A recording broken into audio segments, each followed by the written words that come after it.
Assalamualaikum warahmatullahi wabarakatuh. Kami dari kelompok 25 akan mempresentasikan hasil kerja kelompok kami dengan materi pengukuran. Sebelumnya perkenalkan, nama saya Ahmad Ibnu Hidayat dengan NIM D2002201191. Perkenalkan, nama Abimanyu, NIM D202200185. Perkenalkan, nama saya Yogananta Brian Balasak dengan NIM D2220187. Perkenalkan, nama saya Ivan Darnava Theodora dengan NIM D202200189. Pengukuran merupakan taktik membaca skala pada alat ukur sehingga hasil ukur sangat dipengaruhi oleh alat ukurnya, objek yang diukur, bahkan lingkungan yang mencakup, temperatur ruang, kelembapan udara, dan lain sebagainya, yang secara tidak langsung berpengaruh baik kepada objek maupun alat ukurnya. Menurut Nunley dan Bernstein dalam buku The Assessment of Reliability Psychometric Theory tahun 1994 menyebutkan bahwa pengukuran adalah aturan untuk menetapkan simbol ke objek sehingga mewakili jumlah atribut secara numerik atau penskalaan dan menentukan apakah objek masuk ke dalam kategori yang sama atau berbeda sehubungan dengan atribut yang diberikan. Ya, besarnya angka kisaran dari hasil pengukuran sering disebut sebagai angka ralat dari pengukuran atau juga disebut sebagai angka ketidakpastian hasil ukur yang dapat juga disebut dengan kata uncertainty. Ralat.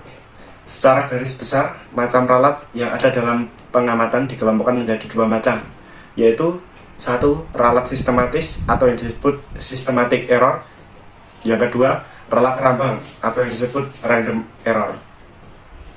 Satu, ralat sistematis. Definisi ralat sistematis yaitu ralat pengukuran yang akan memberikan efek terhadap hasil ukur, dan dengan dianalisa lebih lanjut, efek ini tidak akan mempengaruhi hasil yang diharapkan.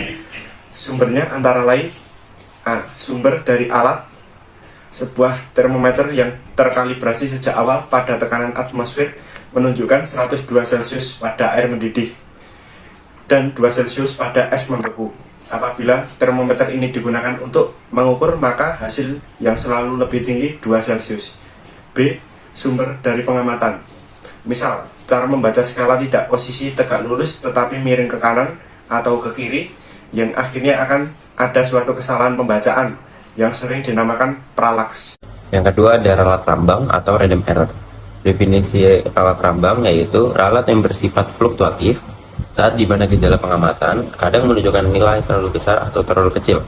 Sumber dari ralat ini tidak selalu dapat diidentifikasi. Sumber yang memungkinkan berasal dari yang pertama ada pengamat, misalnya ketidakcermatan dalam menaksir suatu penunjukan skala. Kedua ada lingkungan, misalnya terjadi fluktuasi sumber tegangan dari PLN pada getaran mekanik, perubahan temperatur ruang, dan sebagainya. Lalu ada grafik. Grafik merupakan suatu bentuk visual dari suatu tampilan data yang dapat memberikan gambaran tentang kelakuan atau fungsi data terhadap besaran-besaran atau variabel-variabel lain yang mempengaruhinya. Kegunaan grafik antara lain, yang pertama secara visual. Grafik merupakan gambaran data hasil pengamatan yang banyak mengandung informasi bagi pengamat. Yang kedua, grafik berguna untuk membandingkan antara hasil eksperimen dengan landasan teorinya. Yang ketiga, grafik dapat digunakan untuk kalibrasi atau peneraan yang secara empiris memberikan hubungan antara dua besaran yang saling mempengaruhi. Yang keempat, grafik dapat menentukan konstanta yang menghubungkan antara besaran yang satu dengan yang lain. Untuk yang selanjutnya adalah langkah-langkah membuat grafik. Untuk langkah yang pertama, pasang sumbu-sumbu horizontal atau sumbu X sebagai data-data variabel atau sebab, dan sumbu vertikal atau sumbu Y sebagai data hasil pengamatan akibat. Hal ini tidak boleh terbalik.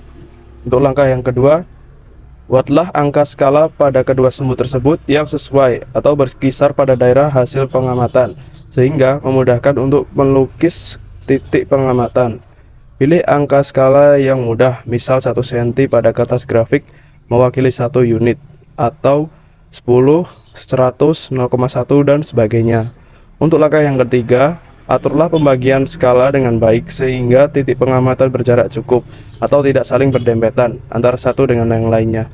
Untuk langkah yang keempat, aturlah pembagian skala pada sumbu horizontal dan sumbu vertikal sedemikian hingga kemiringan grafik, khusus pada grafik linier, berada antara sudut 30 derajat dan 60 derajat. Untuk langkah yang kelima, tarik garis grafik secara halus dan merata yang menelusuri daerah titik-titik pengamatan. Jangan melukis garis patah-patah yang menghubungkan tiap dua titik pengamatan yang berurutan.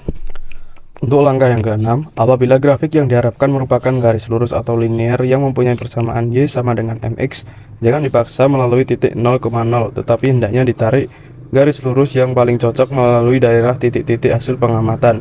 Hal ini akan terdeteksi apabila ternyata terdapat ralat sistematis dalam pengamatan. Untuk langkah yang ketujuh, penggambaran grafik pengamatan yang baik dilakukan langsung pada saat eksperimen masih berlangsung, ketika setup eksperimen masih belum diubah atau dibongkar. Hal ini akan sangat membantu pengamat apabila terjadi penyimpangan data yang cukup mencolok, sehingga ada suatu langkah pengulangan pengamatan. Untuk langkah yang kedelapan, langkah penyempurnaan data perlu dilakukan apabila masih memungkinkan, yaitu dilakukan di daerah yang sangat menentukan crucial regions.